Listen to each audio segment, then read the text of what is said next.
menos de 3 horas, ele vai, então, bloquear a entrada dos compressores de novo, certo? Então, primeira vez, segunda vez, ele desliga o compressor, depois liga de novo. Isso pode estar associado, eu já tive uma condição dessa aqui, quando o filtro secador da linha de líquido estava com restrição, certo? Então, que é uma das coisas que ele fala aqui, ó, filtro e válvula. Se ele tiver com restrição, pode acontecer esse alarme 33 aqui, seguramente. Depois do E34, isso é um dos alarmes que mais acontece, né? Que é erro de falta ou baixo fluxo de água, ou tem a ver com tempo de abertura e fechamento da válvula configurado no controle, no máximo 90 segundos. Eu já vi em campo válvula de 150, 180 segundos, e aí ele dá o alarme, porque o máximo tempo de fechamento tem que ser 90. Tipo de aplicação da bomba configurado no controle. Ele configura lá que a bomba é de sistema, quando na verdade é individual. E aí, quando chega na hora de abrir a válvula, ele não tem fluxo naquela máquina, e aí dá alarme. Então, o tipo de sistema pode ser o sensor de fluxo, bomba de água, problema, a própria posição da chave de fluxo, que não está imerso na água o suficiente, vazão de água abaixo do mínimo e obstrução no filtro Y. Também aqui, repetindo 3 vezes em menos de 2 horas, o reset passa a ser, ele para de piscar. As 2 primeiras vezes ele pisca, na terceira ele não pisca mais e para. Então, vai parar aquela máquina que tem problema. Vejam que esses alarmes aí param a máquina, mas não param o sistema, certo? O restante continua trabalhando. Depois do E35, então, erro de temperatura de entrada da água geral, ó, fora dos limites. Então, está fora. O erro anterior era a saída da água da máquina. O LWT, o E32. Agora nós estamos falando sensor geral. Então, está fora do limite 6 a 35 graus. E36, delta de temperatura da água fora do limite máximo permitido. Aqui ele compara. Ele vai botar um compressor a trabalhar e ele tem um delta de temperatura entre o sensor de entrada da água do sistema e de saída da máquina. Se ele botar um compressor a funcionar e o delta de temperatura entre os dois sensores for maior que 9 graus para um compressor trabalhando e maior do que 14 para 2 compressores trabalhando, ele vai dar esse alarme 36 aqui. Provavelmente a gente tem um sensor de temperatura com problema, ou da entrada geral ou saída da máquina, ou eu tenho ali uma vazão de água muito baixa, certo? Então, uma das duas situações. E37 a gente já viu, aqui está duplicado. E o E16 é erro de parada de emergência. Erro de parada de emergência é a abertura aqui do DI4, certo? Esse contato aqui não pode abrir. Se abrir na máquina líder, desliga o sistema todo. Se abrir na escrava, desliga a escrava. Então, é um contato que eu posso usar para proteger as máquinas contra incêndio, por exemplo. Tem um sistema de incêndio que fornece o contato para as máquinas. Então, abrindo, desliga tudo. Depois a gente tem o E08 e E09, que são aí proteção em relação à pressão de baixa, o DI5, e o de alta, o DI6. Então, aqui todos os motivos para ter baixa pressão de sucção ou alta pressão de descarga. Se esse alarme aqui se repetir 3 vezes intervalo de 1 hora, ele deixa de ser reset automático, passa a ser um novo alarme, que é o E10. Isso para o E8 passa a ser o E10. E aí ele passa a ser, então, de reset manual, certo? Então, baixa pressão de sucção tem o E8, repetindo 3 vezes, ele vira E10. Alta pressão de descarga é o E9, repetindo mais do que 3 vezes, ele vira o E11 também, certo? E aí passa a ser reset manual. A entrada aqui do pressão de baixo é o DI5 e a do pressão de alto o DI6. Pressão de baixa abre abaixo de 54 PSG.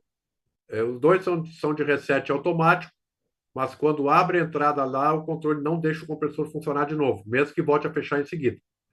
O de alta ele abre com 650 libras e volta a fechar com 420 PSG. Depois, erros de comunicação, E12, erro, falha de comunicação e controle da unidade. Então, sem comunicação em A e B por 30 segundos. Erro de conexão do controle E19, então, sem comunicação entre A e B por 120 segundos. E o E27, erro de comunicação entre as unidades. Aí vai desligar o sistema. Então, deveria ver a tensão de alimentação entre A e B aqui, ó, que vem do painel e vai para as máquinas. Então, deve oscilar dentro dessa faixa aqui. O E23, erro de comunicação entre a placa principal e do ventilador. Então, aqui, ó, para cá. Então, aqui, verificar o cabo de comunicação e verificar se também a tensão de comunicação aqui. Vai desligar só a máquina que tem problema. Depois nós temos ali para o compressor inverter. Como é que ele verifica a tensão? Então, os alarmes E38 a E49 então, são detectados pela placa do compressor. Eu só vou ter esse alarme quando a máquina é inverter, senão eu não vou ter. Até o E49 não tem o alarme. Mas como é que é a informação da frequência do compressor? Então, a gente vê aqui, ó, para 220 volts, se eu tiver lá uma frequência de 30 Hz, significa uma tensão que está indo em direção ao compressor de 70 volts.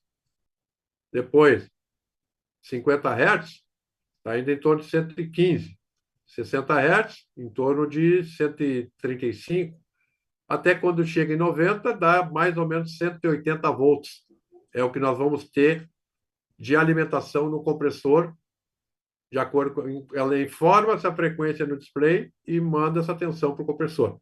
Já em 380 e 440 volts, 30 Hz já é 120 volts e 90 Hz ele dá em torno de 340 volts, certo? Aqui vocês acham também a medição da resistência de acordo com o compressor 220 ou 380 440. Entre os terminais U e V, o W e V e W. São valores bastante baixos. E claro, se eu for ver entre cada terminal e a carcaça, eu tenho que ter pelo menos 50 mega-ohms de resistência. Isso aqui é a resistência, mas se eu medir com o megômetro, entre os terminais, eu vou ter também um valor superior a isso aqui. Então, ali a gente vai ver, a partir daí, os alarmes E38. Então, alta corrente no compressor inverter, válido só para a placa compressor para 220 volts. Então, ele vai desligar o compressor e vai religar na sequência. Aí tem verificar e corrigir tensão de alimentação, balanceamento de fases, verificar que o compressor não tem problema, algum tipo de problema de ligação dele ou algum problema de carga de refrigerante ou mecânico também. O E40 é erro na placa do compressor inverter, tem. Então, para 380 e 440, tem ações diferentes. Para 220, aqui, em 380 e 440, desliga, eu não deixo o compressor partir. No 220, desliga o compressor e tenta dar partida novamente após 3 minutos. Então, aqui vocês vão encontrar, nessas tabelas, as ações, né? O que o controle vai fazer em cada tipo de alarme. Então, nós temos o E41, erro na placa do compressor, para 380 e 440, mas já para o 220, é alta corrente no compressor. E aqui, as verificações que a gente deveria fazer. O E42 para 380 e 440 é erro no dissipador da placa do compressor, aquele dissipador que nós temos lá entre a placa e o dissipador. Se for 220, já é falta de fase na entrada da placa do compressor. Então, aqui as verificações que eu deveria fazer. O E42, 43 já é falta de fase em 380 e 440 e alta temperatura no módulo se for 220, certo? Então, o que é alta temperatura no módulo aqui? Aqui a gente já vê que em 220 volts, temperatura no dissipador, a máximo valor é 105 graus. E se for 380 e 440, a máxima temperatura no dissipador é 80, conforme a gente vê aqui. Ou seja, o E43, dependendo da tensão, ele pode ser E43 ou E44, tá? For alta temperatura. Depois tem o E44 em 220, erro na placa do compressor, sobrecarga. Então, ele vai religar o compressor inverter e retorna após 2 minutos. Aí, verificar a tensão de alimentação, condições de aterramento, se for o caso, trocar a placa. E45, erro no módulo inverter para 380 e 440 e erro na tensão do barramento DC para 220. O E46, erro na placa do compressor para 370 e 440 e baixa tensão de alimentação na placa do compressor para 220. Então, o que é erro na tensão do barramento DC? Para 220, ele tem que estar entre 180 e 380 volts. E o que é baixa tensão de alimentação da placa do compressor em 220? Abaixo de 190 volts. E aí a gente tem os parâmetros também, que vão aparecer depois, para 380 e 440. O E47 é alta corrente do compressor inverter, então para 380 e 440, e sem tensão de alimentação no compressor no modelo 220. E48, erro na tensão barramento DC em 380 e 440, tensão de referência é 350 a 650 volts. E erro na placa do compressor, comunicação entre processadores em 220, provavelmente tem que trocar a placa. O E49, alta temperatura dissipador, em 380 e 440 acima de 80 graus. E erro de comunicação entre a placa do compressor e a placa principal. Aí verificar o valor de referência de comunicação ali de 0,5 volts para 220. Então, aqui ele tem um processo de verificação do compressor fixo, né? Medir a resistência da carcaça, desbalanceamento de voltagem, né? Então, entre as fases, o máximo é 2%, balanceamento de corrente, no máximo 10%. A isolação ela tem que ser, no mínimo, 50 megaohm, medindo com o megômetro, aplicando 500 volts. Certo? No caso de queima severa do compressor, então,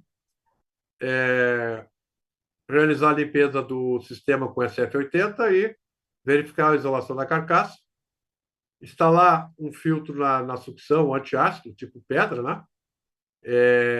E trocar o elemento filtrante, né? Aí, verificar ali a cada 2, 3 dias, verificar a necessidade de trocar e para garantir que não fique nenhum resíduo de acidez, porque senão o óleo novo também ele vai passar por essa situação. Então, aqui a queima, o óleo, a gente viu, de acordo com o modelo de compressor, é diferente. Com relação ao ventilador externo, ele trabalha com set point variável entre 35 a 50 graus, certo? Então, baseado no quê? Sensor de temperatura do ar exterior. Se a temperatura for maior que 35 graus, vai acionar o ventilador para manter a temperatura no sensor do condensador, aqui no meio do condensador, em 50 graus. Se a temperatura for entre 20 e 35 no ar exterior, ele mantém a temperatura de condensação em RT3 mais 15, ou seja, se for 20 é 35, se for 21 é 36, se for 22 é 37, se for 30 é 45, até quando é 35, ele volta a ser 50 graus. Se a temperatura externa for menor que 20, ele vai fixar a temperatura saturada de condensação em 35 graus e vai oscilar o ventilador para manter isso. Então, temperatura de condensação aqui ela oscila entre 35 e 50. E o limite mínimo de rotação é de 18% ou 157 RPMs. Então, o valor mínimo. A partir do E50 até o E60, nós temos erros detectados pela placa do ventilador. Então, como é que o motor do ventilador funciona? Então, se ele tiver setado ali 300 RPM, ele vai dar uma tensão para o motor de 47,1 volts. E a máxima velocidade, que é 860, elas vão medir 160,3 volts indo em direção ao motor do condensador. Certo? Então, Aqui a gente vê, estão medindo a tensão, então, alternada indo lá para esse motor. Então, quando nós temos algum tipo de problema, verifica a tensão de alimentação, a placa do ventilador, verifica a comunicação, tensão de saída da placa, e aqui os sensores e o conector RAW, que é esse aqui. Certo? Aliás, a tensão ali contínua. Então, nós temos o E50, alta corrente do ventilador. Depois o E51, alta corrente no módulo, a placa do ventilador. E52, motor bloqueado, porque na hora de partir a corrente está maior, chegou no limite para motor bloqueado. E53 é falta de fase em direção, são 3 terminais que 3 cabos tem que chegar lá, está faltando, em um dos cabos está faltando alimentação.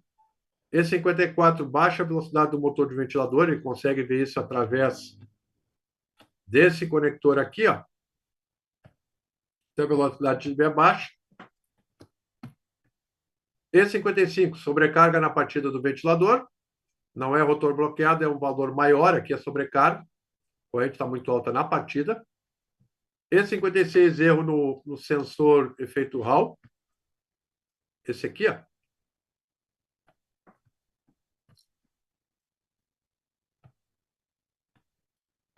Depois, E57, erro na placa do ventilador, se for o caso, trocar a placa. E58, erro na tensão do barramento DC da placa do ventilador. Então, verificar lá a tensão interna, né? Barramento interno.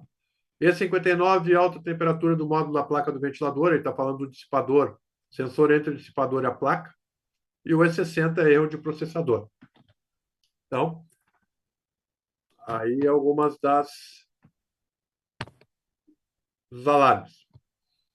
Com relação ao fluxo de água, então, a gente já viu ali que a chave de fluxo eletrônica que ela é importante, né? Porque ela, quando detectou uma velocidade mínima de fluxo de água, ela dá saída para alimentar o relé K1, que vai mandar fechar a entrada DI3. Então, quando essa entrada está fechada, se ela estiver fechada quando a válvula de água estiver aberta, aí a máquina segue trabalhando. Se a válvula de água abrir e essa chave não fechar, a máquina não vai funcionar, ele vai dar o alarme E34, certo? Então, quem está medindo tudo isso é essa chave. Aqui está a representação dela. Ó. Esse aqui é o sensor aqui, ó. E aqui o conector que está alimentando a chave.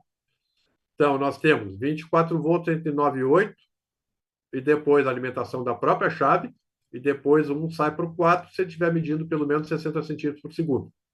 Energiza o relé, que vai fechar o contato e vai manter a máquina funcionando. Qualquer momento, se não tiver fluxo, abre o contato, desliga, inclusive, os compressores diretamente. Depois nós temos ali ainda o alarme E65, que é o pressostato diferencial. Né? O pressostato diferencial ele vai ser ligado entre os terminais 5 e 6 da máquina líder. Eu só preciso usar o pressostato diferencial se eu tiver mais do que 4 ou mais máquinas no meu sistema. Do contrário, eu não é obrigatório usar. Então, se eu utilizar, eu tenho uma mangueira na entrada ou na saída da água, ele está medindo a diferença de pressão entre entrada e saída. Ela tem que ser igual ou maior a 2 libras por polegada quadrada pelo que está de fábrica. Esse pressostato diferencial ele pode ser ajustado entre 1 a 10 libras por polegada quadrada. E aí, então, o que acontece aqui? O pressostato diferencial ele vai proteger meu sistema, e aí não adianta, né? Se eu quiser, não tem pressostato diferencial, eu vou jampear aqui.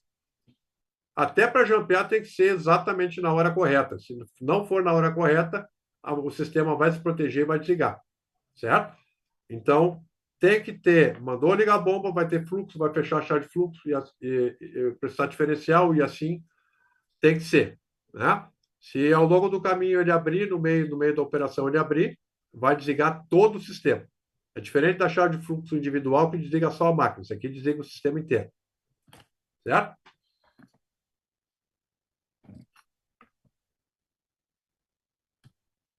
O acionamento da bomba, conforme a gente viu, é obrigatório que seja feito pelo controle da máquina, tá? Aqui a gente tem que observar isso. Não, aqui com esse tipo de chiller não pode ser feito nem acionamento de bomba e nem acionamento de válvula de água manual. Tem que ser feito pelo controle da máquina. Se isso não acontecer, porque o controle, o que que ele faz? Bom, chega na hora de ligar a máquina, ele vai acionar a bomba. Quando acionar a bomba, tem que fechar, tem que abrir a válvula. E quando abrir a válvula, vai ter fluxo. E aí vai fechar aqui, lá na entrada DI3. Se eu não tiver uma válvula na saída lá, ou essa válvula estiver aberta, antes, isso quando a bomba já estiver ligada para outra máquina, por exemplo, ou a máquina não tem nenhuma válvula para bloqueio do fluxo, essa máquina vai dar alarme sempre. Ela nunca vai partir. Por quê? Vai dar sempre o alarme 34, porque qual é a sequência? Primeiro, enquanto a bomba não foi ligada, a chave de fluxo está fechada. Então, o relé K1 não está energizado, e aquele contato lá do DI3 está aberto. Quando ele manda ligar a bomba, aí vai ter fluxo, vai energizar o relé, e aí sim eu vou ter, então, o fechamento do contato. A partir daí, então, ele vai ter 90 segundos para fechar o contato. Enquanto isso, a máquina ela vai permitir que a chave de fluxo, durante esse período, que é o tempo que está ajustado lá, que ao final de 90 segundos tem que estar fechado, mas em 89 segundos, se não fechar ainda, não tem problema, tem que ser em 90, tem que estar fechado. E aí é o suficiente, certo? Então, é obrigatório o acionamento da bomba e da válvula de água pelo controle. Com relação à operação parcial, então, se eu tiver que manter um chiller fixo com o compressor, o que eu vou fazer? Desconecto os cabos do compressor, alimentação, tiro o cabo do compressor e abaixo do contator aqui vou desligar então. Claro que se eu tiver queima severa, aí não dá para manter em funcionamento outro compressor, né? Vou parar o chiller inteiro. Se eu tiver que manter o chiller inverter, então, com o compressor, se for o fixo, desconecta os cabos. Se for o inverter, desconectar os cabos do compressor e placa. E ainda se recomenda alterar o tipo de sistema, que era inverter, para fixo, na configuração do serviço, para impedir ali que o controle tente a todo momento acionar o compressor inverter. Então, para isso, alterar também o tipo de sistema para fixo. Aí, o controle vai pensar que está acionando o primeiro compressor, na verdade não está, porque ele acha que tem contator, como não tem contator, ele só vai ligar o segundo compressor normalmente. Então, se eu tiver aqui operação parcial, se eu tiver que manter o meu sistema múltiplo mais de 30 TRs, com uma unidade escrava parada, eu vou desligar o disjuntor e vou desconectar os cabos de interligação da borneira e altero o número de unidades lá. Então, era mais de 30 e eu preciso reduzir uma máquina, por exemplo, essa máquina aqui, eu vou alterar, então, para 2 unidades, para ele não alterar, para não mandar ligar a terceira máquina. Manter um sistema múltiplo com a unidade escrava 1 parada. Então, essa máquina aqui eram 4 máquinas. E eu vou ter que tirar essa aqui. O que eu vou ter que fazer? Bom, essa máquina aqui que vai assumir a posição dessa tem que ter uma nova configuração na placa. E essa aqui também. Ela vai ser promovida para escrava 1 e essa aqui para escrava 2. Era escrava 2 e essa 3. Então, desliga o disjuntor, desconecta os cabos, conecta o sensor na bordeira da escrava 2 agora, porque eu tinha o sensor de saída do sistema ligado aqui, vou ter que ligar aqui. Altera a posição dos dip switches conforme essa tabela. E altera o número de unidades lá no sistema. Se eu tiver que manter um sistema múltiplo com uma unidade escrava 1 parada, Então, essa aqui eu vou desligar o disjuntor, desconecto os cabos e altero o número. Então, vai ter, desse sistema, vai trabalhar conforme esse aqui. Agora, se eu tiver que tirar a unidade mestre, o que eu faço? A máquina escrava vai assumir a função da mestre. Então, eu vou ter que configurar ela como mestre. O painel ali, relembrando que o painel já tem alimentação paralelo de uma máquina para outra, eu posso manter o painel na máquina que ele está, embora aquela máquina não vá funcionar. Eu estou tendo a alimentação dessa placa aqui para cá. Então, o painel vai continuar funcionando, só que eu vou ter que desconectar os cabos da borneira daquela máquina lá, desligar, então, o disjuntor da unidade mestre, passar o acionamento da bomba para a escrava 1, ou seja, tudo estava ligado aqui, tem que passar para cá. Conectar o sensor de entrada aqui, alterar o número de sistema, o tipo de sistema, também era inverter, passou a ser fixo. E assim por diante. Então, tem todos os passos aqui do que deve ser feito. Manter um sistema, então, com capacidade maior que 30, qualidade meia separada. Essa máquina passa a ser a líder, essa escrava 1 e essa escrava 2. Vou ter que reconfigurar e fazer todo o procedimento, conectar os sensores e ligações da bomba que estava aqui para essa máquina aqui, o sensor de saída para essa máquina e assim por diante.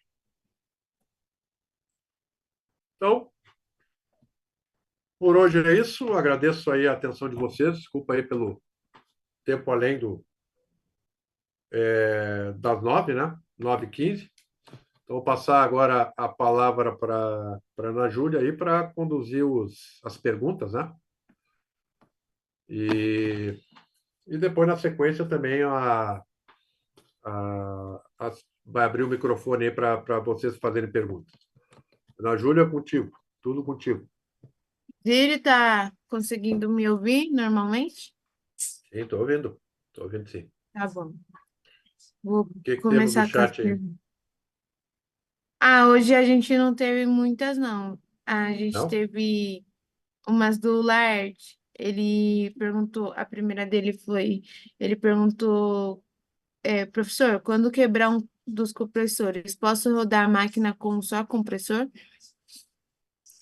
Sim, eu acho que isso aí, eu acho que foi feita a pergunta antes de mostrar a parte final aí. A gente viu, se for um compressor fixo, né? Eu posso tirar os cabos de alimentação dele abaixo do contator, desde que não tenha problema, que esse compressor não esteja não tenha quebrado mecanicamente, não tenha queimado o motor, né? Porque se a gente mantiver o outro compressor, queimou o motor, se o sistema já está com acidez, se eu botar o outro compressor a funcionar, ele vai queimar também, né? Então, é isso aí. Dá, só que a gente tem Aí que ter cuidado, então. a segunda dele foi, ele perguntou se o Facol, acho que é esse nome, pode ser controlado pelo chiller, ligar e desligar. Porque a primeira parte perguntou se o Fá o quê? Fancol, A fancoil pode ser ligado e isso. desligado pelo chiller?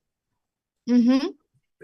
Não, aí vai ter que fazer isso pelo sistema, né? Não, a não ser que pegue, a não ser que pegue e bote a partir do relé da bomba lá, faça alguma coisa, mas não é pré-determinado para isso, mas dá para pegar um relé da bomba lá, mandou ligar a bomba, daqui a pouco mandar ligar os fancoil.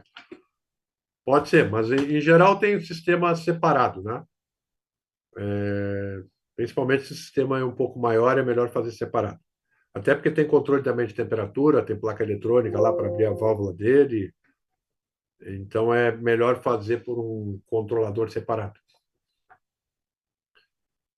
Próxima Ele perguntou pergunta. também se ele, ele perguntou também se ele consegue fazer teste de compressão no compressor inverte.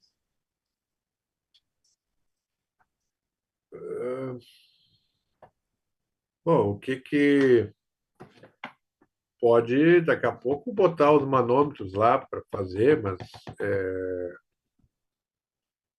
existe uma relação ali, né?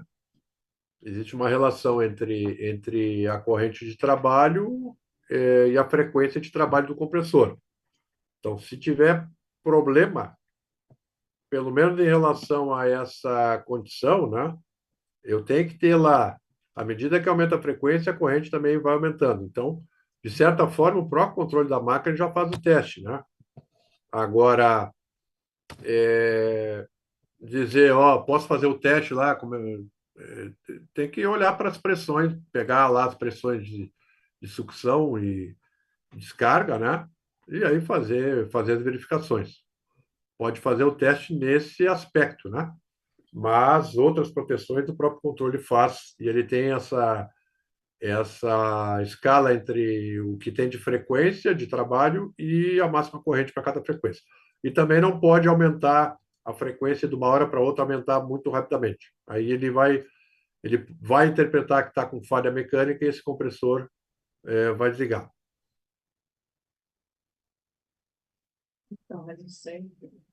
Ele perguntou: a chave do fluxo entra junto com a bomba de água?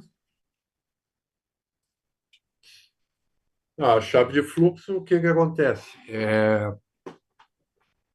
Quando o controle manda ligar a bomba de água, a chave de fluxo da máquina ela está aberta. A partir do momento que o controle manda abrir a válvula de água também, a partir daí a chave de fluxo ela tem até 90 segundos para fechar, que é o tempo que o controle daquela máquina ignora a posição dela. A partir daí, ultrapassando 90 segundos, ele vai dar alarme. Mas então a chave de fluxo ela vai funcionar desde que a válvula esteja aberta e a bomba também esteja em funcionamento. A partir daí ela tem que fechar. Mas às vezes leva um pouquinho de tempo até a válvula abrir totalmente.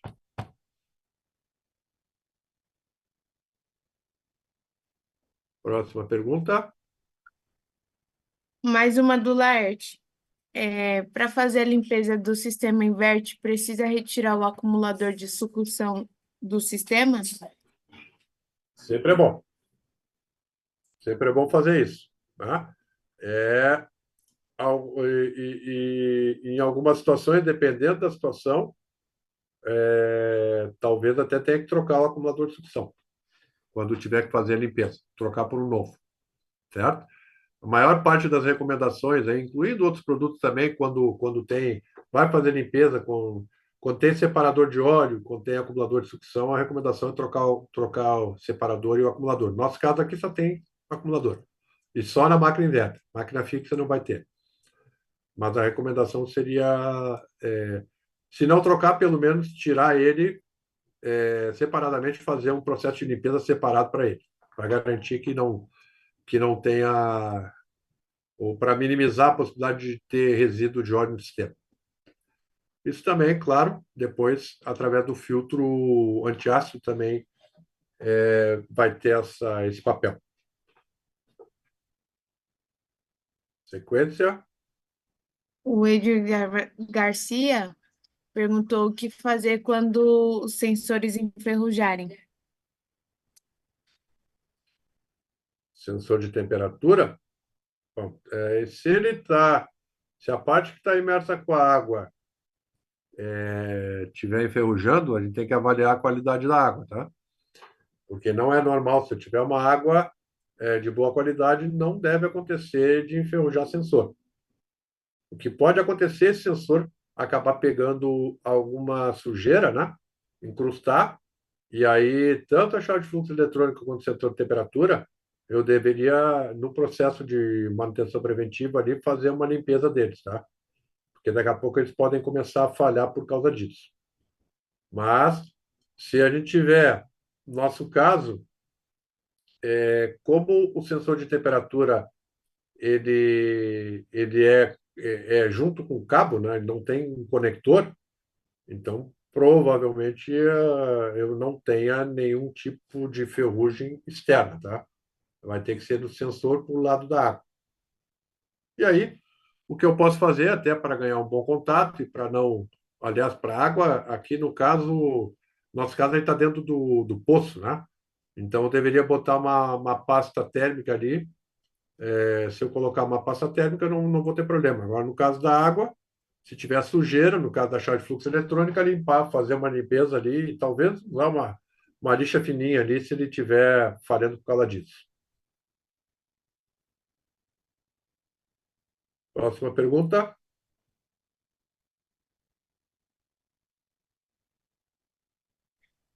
O iPhone, eu não sei identificar quem é. Perguntou: posso colocar qualquer uma como mestre? A princípio pode, né? Só a máquina escrava, ela não pode ser, a máquina inverter, desculpe, ela não pode ser escrava. Mas eu posso botar qualquer máquina fixa como líder, sem problema algum. Eu posso pegar o painel que está na outra máquina, botar naquela máquina, endereçar ela como líder, qualquer máquina pode ser líder. Então, isso a gente viu lá na parte final aí da apresentação, né? Que vocês vão receber depois. Próxima O pergunta. Tiago Jimenez, o Hugo Jimenez, desculpa, perguntou: em relação ao sistema com 8 máquinas, totalizando os 120 TR, na última máquina temos a necessidade de instalar um resistor para melhorar a comunicação, assim como é feito nos evaporadores em sistema VRF. Não, não existe nenhuma indicação com relação a isso, tá? O cabo ali ele pode ter até 120 metros de comprimento, mas ele não precisa botar o resistor, não. O que tem que fazer nada mais é usar o cabo shieldado e aterrar em cada máquina que chega. Só isso. O Antônio perguntou: existe algum modelo de motor de ventilador mais potente disponível para comprar caso precise dutar a descarga da condensadora? Existe alguma forma de fazer? Não, não, não tem nenhuma indicação de motor mais potente, não. Agora, esse ventilador ele não deveria, não é próprio para dutar, mas se eu precisar desviar o fluxo, por exemplo, para um lado ou para outro, não teria problema, eu poderia fazer isso, tá? Mas ele não, ele tem ali a pressão estática disponível do ventilador axial, a gente diz que é zero, mas ali dá para dizer que tem 2 milímetros de coluna d'água. Até isso eu poderia utilizar, botar ali tipo 1 metro, 1,5 metro, talvez no máximo 2 metros de comprimento desse duto. Mas eu poderia usar uma curva, por exemplo, para desviar o fluxo de ar de saída.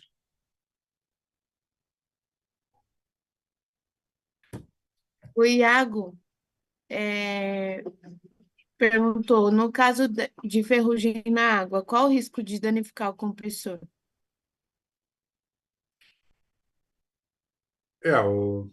Aí diria qualidade da água ruim, né? Que pode proporcionar ferrugem. O que acontece? Ele pode furar o trocador de placas, né? Então, em furando o trocador de placas, entra água para dentro do sistema e a partir daí,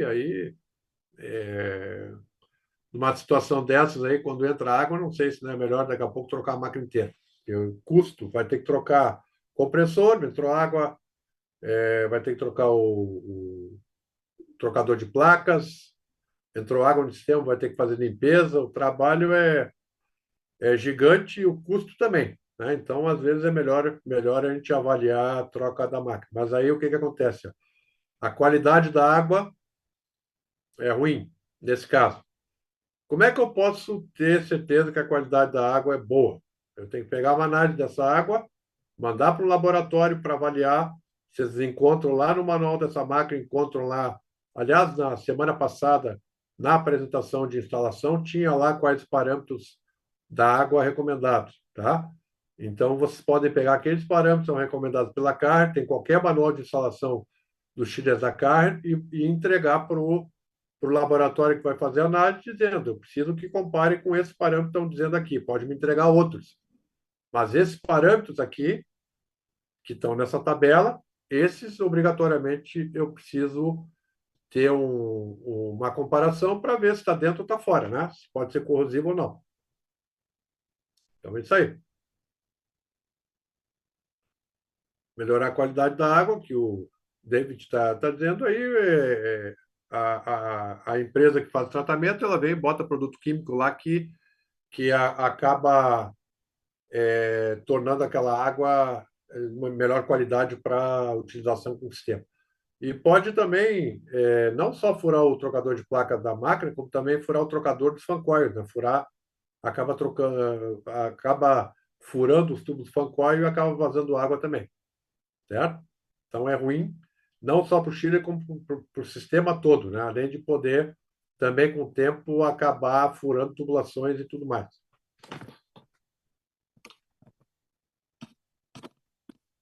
Outra pergunta? Tem como melhorar a qualidade da água? O David perguntou. Sim, é aí que eu falei, eu já peguei a pergunta dele, quando ele botou no chat ali, é, a, botando produto químico. Botando produto químico, analisando que nem água de piscina, né?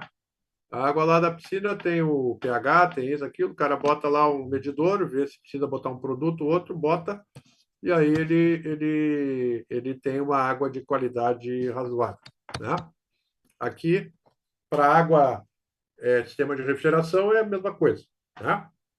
Sendo que a água, não é o nosso caso aqui, mas máquinas têm também torre de arrefecimento, se torna pior ainda porque ainda, além da água, tem outros componentes externos que entram pela bandeja da bacia da torre lá que podem também comprometer a qualidade. Mas, em linhas gerais, é isso.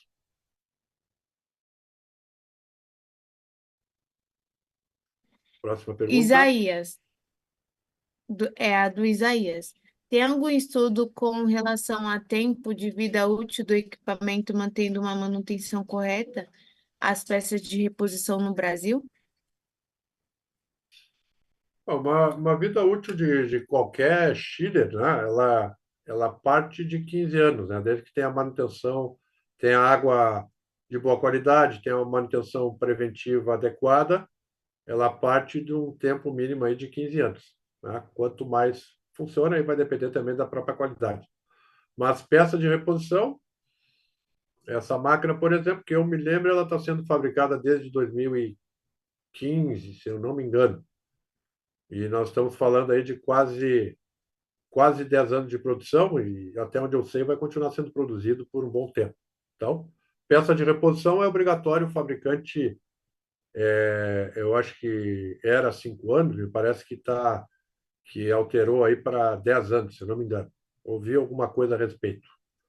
Então, o fabricante tem que fornecer peça de reposição ou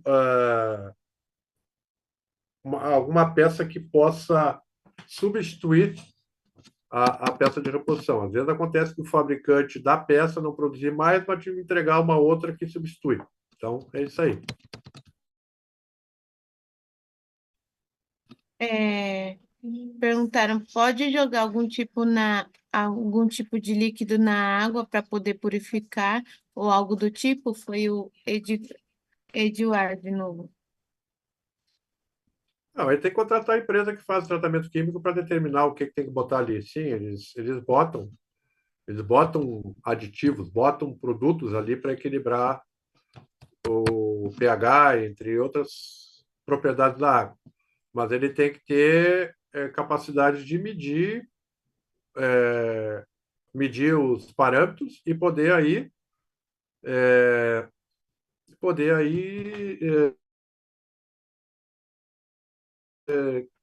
determinar o que ele vai botar de produto e confirmar na prática que o que ele botou de produto tornou a água boa ou não. Então, é através de medidores e produto químico que o cara vai botar na água que vai chegar ao ponto que precisa. Próxima pergunta. O Igor perguntou, professor, quando quebra um dos compressores, rodar com só é um problema? Depende do que é quebrar. Se o quebrar, se o quebrar não é queimar e não quebrou mecanicamente, o compressor pode estar travado, mas não queimou o motor e não quebrou mecanicamente, poderia rodar com outro. Não teria problema. Agora, se está contaminado porque o motor está queimado, aí já é outra situação. Aí já não é recomendável. Porque na sequência, vai queimar o outro também. Próxima pergunta. É, e perguntaram qual o valor dessa máquina. Não, a gente tem que ver Acredito com a área que comercial. seja. É, tem que ver com a área comercial. O Oswaldo, sim, acredito que seja com a área comercial. O Oswaldo Silva, ele perguntou, fez um curso presencial no Split Atom com o professor Rodrigo, já tem um... Ah, é sobre o certificado, mas sobre o certificado eu já respondi aqui, coloquei no chat o e-mail, vou colocar novamente para o pessoal poder solicitar. É só isso, mestre. Acabou as perguntas. Beleza? Não sei se alguém quer abrir o microfone e perguntar. Se quiserem, é só levantar a mão, né, que a gente abre o microfone. Ah, teve uma aqui do Isaías. Recentemente tive com dificuldade para comprar compressor de um modelo mais antigo. A empresa disponibiliza mais de um modelo de compressor para ser aplicado. Recentemente teve dificuldade para comprar o compressor, e o que mais? Desculpe. Ele teve dificuldade para comprar o compressor de um modelo mais antigo. A Sim, empresa disponibiliza mais de um modelo de compressor para ser aplicado. sim. Eu acho que foi um comentário que ele fez, né? Às vezes também, dependendo da máquina, às vezes também o próprio fabricante do compressor ele traz uma outra alternativa, mas, por exemplo, máquina da Danfoss, por exemplo, já veio, tinha um compressor determinado modelo, mudou para um compressor de um modelo um pouquinho diferente, mudou um pouquinho as tubulações, mas teve adaptação depois. As máquinas novas da Carr passaram a sair com esse modelo de compressor novo e com as tubulações adaptadas para esse novo compressor. Então, se eu vou trocar um compressor antigo pelo novo, eu tenho que botar não só o compressor, como também as tubulações para adaptar. Tá perfeito. Ninguém levantou a mão?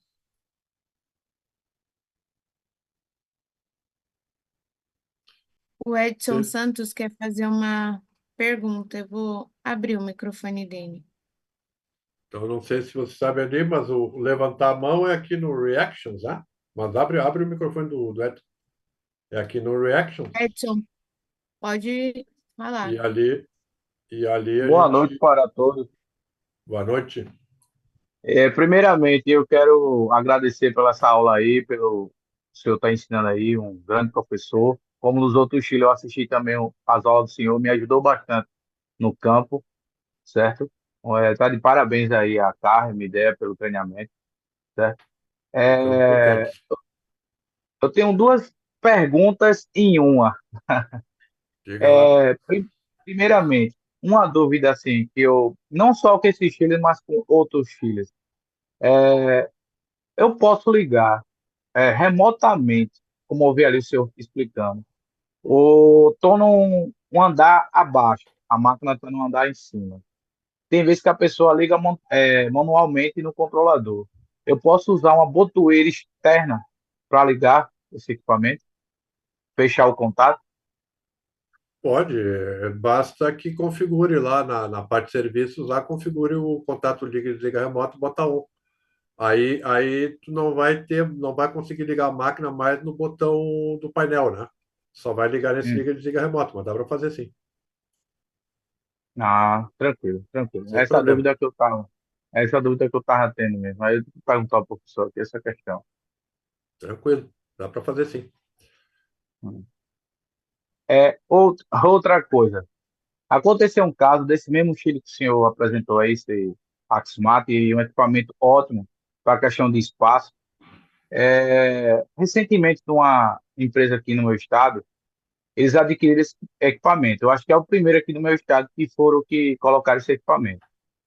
Assim, no começo da obra, que foi feito o startup da máquina, ela apresentou esse erro que o senhor mostrou aí do DPS, Sim, diferencial de pressão. sim, Foram feitos vários procedimentos e ela sempre que ela tinha quatro unidades. E sempre que entrava a quarta unidade, ela dava esse erro.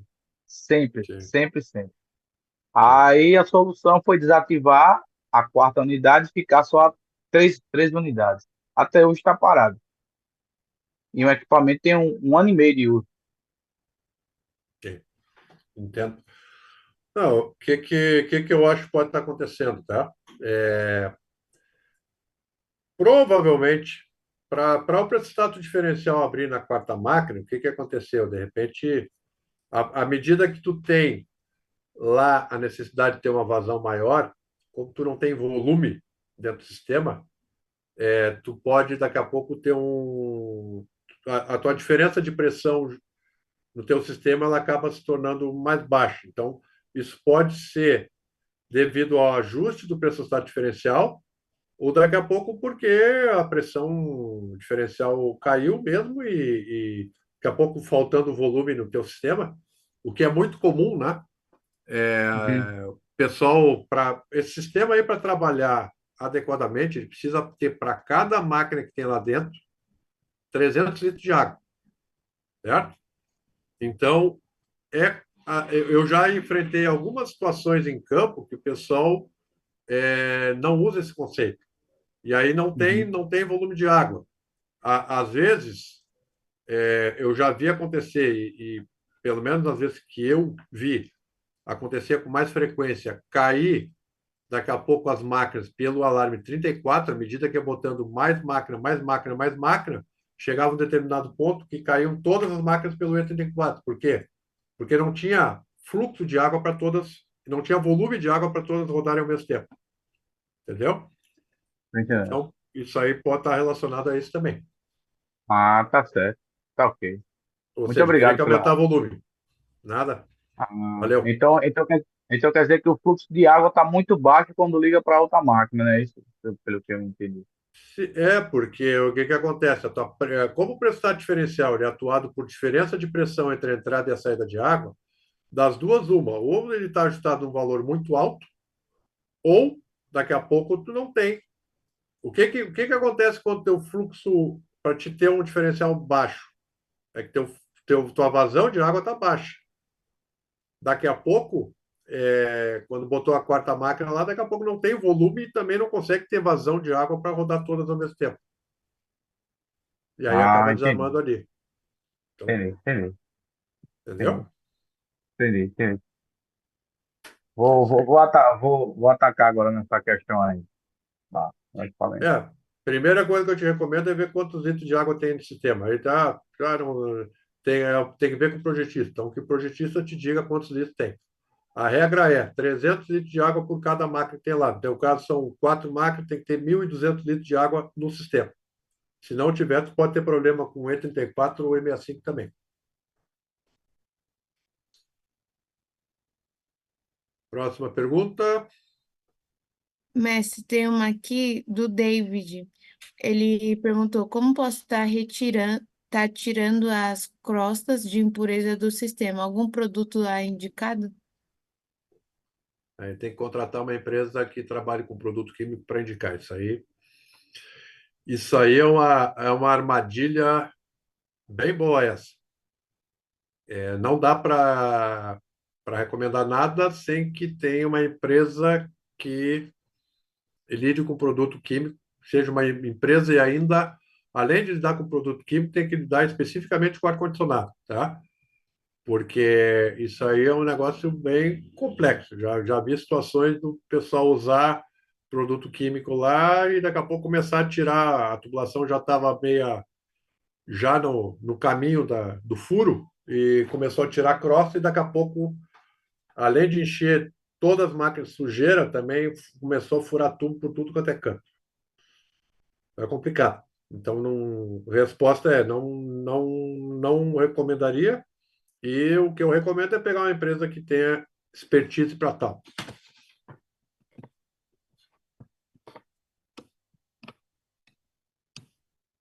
Próxima Mestre, pergunta. essa era a última. É a última? Sim. Beleza, então, as honras contigo.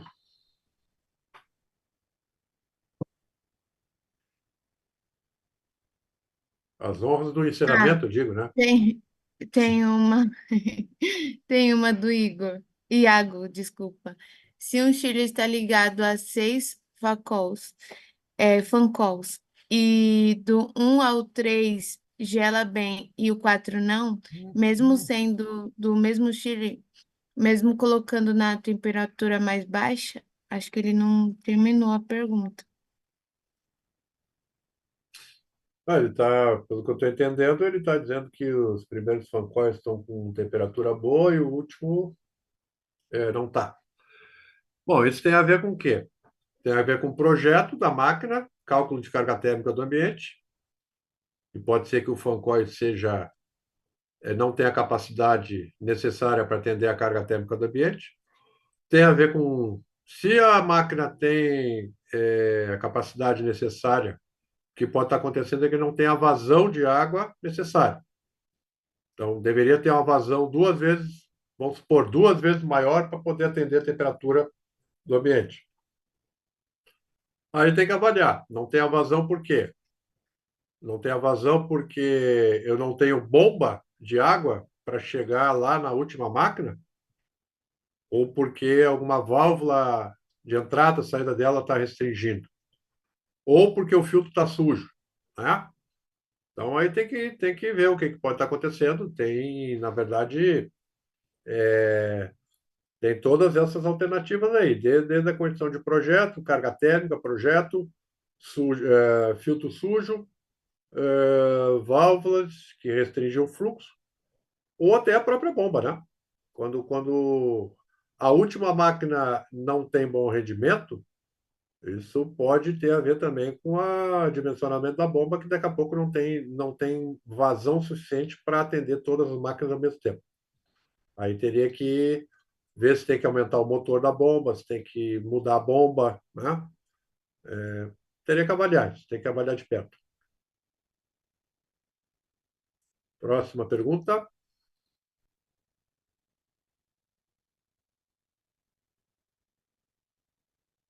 Agora sim, mestre, era só essa. Beleza. Então, vamos ficando por aqui, né? É isso aí. E Pessoal, aí, boa noite. Eu quero agradecer por todos que estavam participando do treinamento e obrigado, mestre, por mais um treinamento, tá bom? eu que Que agradeço. todos tenham um ótimo feriado, uma ótima noite. E ótima Páscoa também, né? Para todo mundo. Isso. Até semana que vem, então.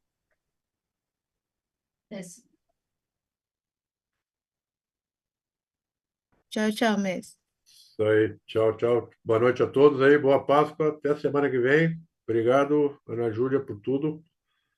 E aí nos encontramos. Valeu. Até mais.